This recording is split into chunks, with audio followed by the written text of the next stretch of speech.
Deep beneath the rolling landscapes of central Anatolia, hidden under layers of volcanic rock and centuries of silence, lies one of the most extraordinary human achievements ever discovered: the underground cities of Cappadocia.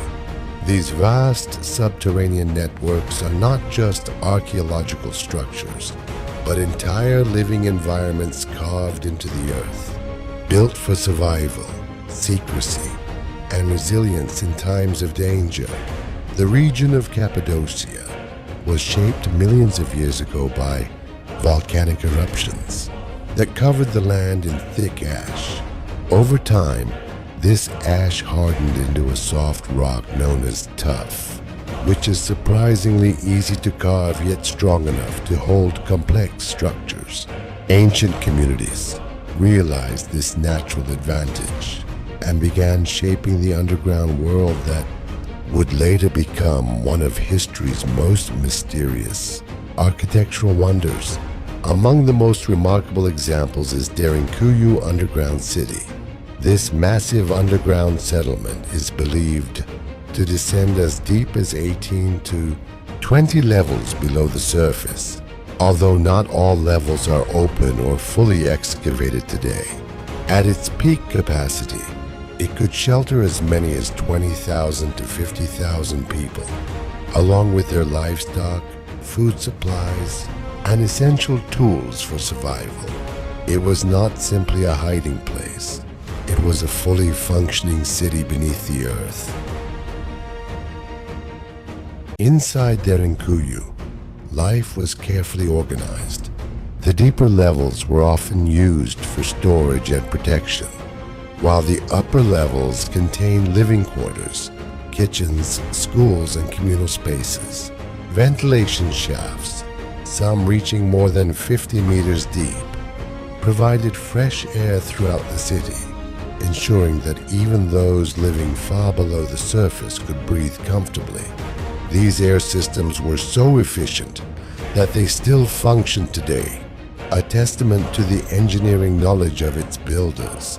One of the most fascinating features of Derinkuyu is its defensive design. Massive circular stone doors, weighing hundreds of kilograms, could be rolled into place to seal off tunnels during invasions. These doors could only be opened from the inside, making it nearly impossible for enemies to penetrate deeper levels. Narrow passageways forced invaders to move in single file, making defense easier for the inhabitants. Hidden traps, false corridors, and strategic choke points added further layers of protection. Not far from Derinkuyu lies another incredible underground complex, Kaymaklı Underground City. While slightly shallower than Derinkuyu, Kaymaklı is wider and more horizontally spread out. Its design reflects a different approach to underground living, with interconnected rooms and tunnels forming a dense labyrinth beneath the surface. Kaymaklı was organized around functional living spaces. There were areas dedicated to food production, including storage rooms for grains and dried goods, as well as spaces for making wine and oil. Animals such as sheep and goats were kept in specially carved stables, ensuring that communities could maintain a stable food supply even while cut off from the surface world. Ventilation shafts and smoke channels were carefully integrated into kitchens, allowing daily life to continue underground without suffocation or smoke buildup. What makes these underground cities even more remarkable is the level of planning involved. They were not random caves expanded over time. They were carefully designed urban systems. Each tunnel, staircase, and chamber had a purpose. The flow of movement within the city was controlled, with narrow corridors leading into larger communal areas, and hidden doors allowing sections to be sealed off when necessary.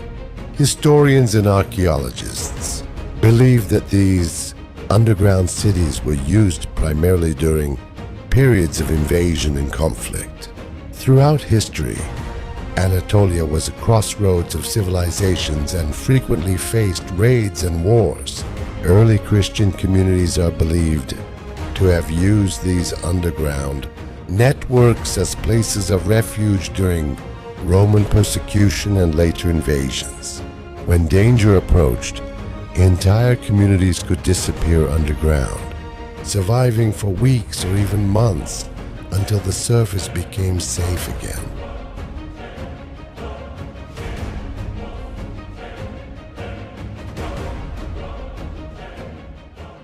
Life underground must have been both practical and challenging. Light sources were limited to oil lamps, creating dimly lit passageways and rooms. Air circulation had to be carefully maintained, and food supplies were strictly managed. Despite these limitations, the underground cities were designed to sustain life in a surprisingly comfortable way. People cooked, slept, worshipped, and socialized in these hidden environments, creating a parallel world beneath the surface. The psychological aspect of living underground is equally fascinating. Being cut off from sunlight for long periods could be disorienting. Yet the design of these cities shows a deep understanding of human needs. Ventilation shafts often doubled as light wells, bringing faint natural light into upper levels. Open communal spaces helped reduce feelings of confinement, and the structured layouts prevented complete disorientation within the maze-like tunnels. Archaeological studies suggest that the origins of these underground settlements may date back as far as the Hittite period, though they were expanded significantly during Byzantine times.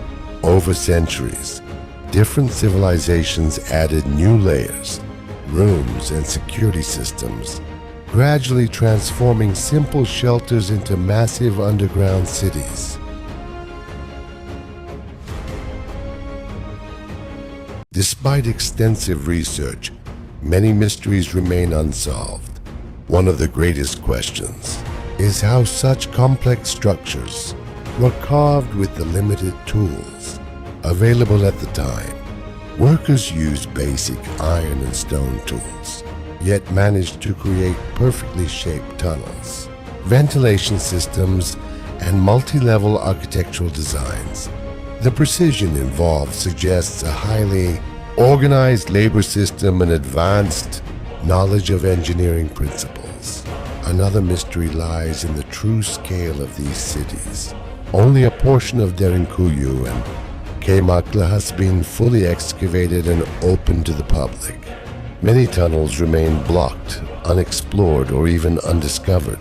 It is possible that entire sections of these underground networks are still hidden beneath the earth, waiting to be revealed. There are also ongoing debates about how interconnected these cities might be. Some researchers suggest that underground tunnels may link different settlements across the region, potentially forming a vast subterranean network stretching for kilometers.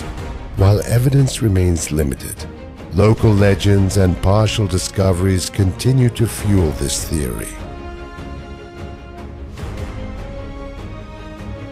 The cultural significance of these underground cities extends beyond their physical structure. They represent human adaptability and the instinct to survive under extreme conditions.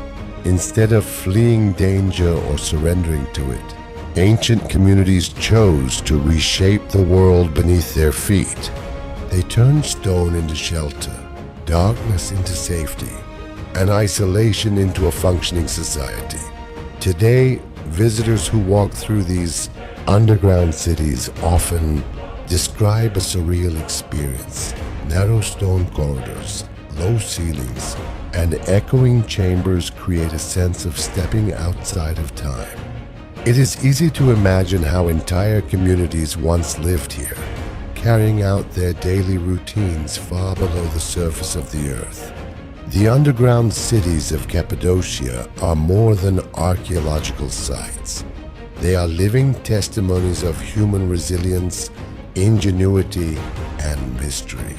They remind us that history is not only written above ground in temples and cities, but also hidden beneath our feet, waiting quietly in the darkness. And even now, after thousands of years, the earth of Cappadocia still holds its secrets,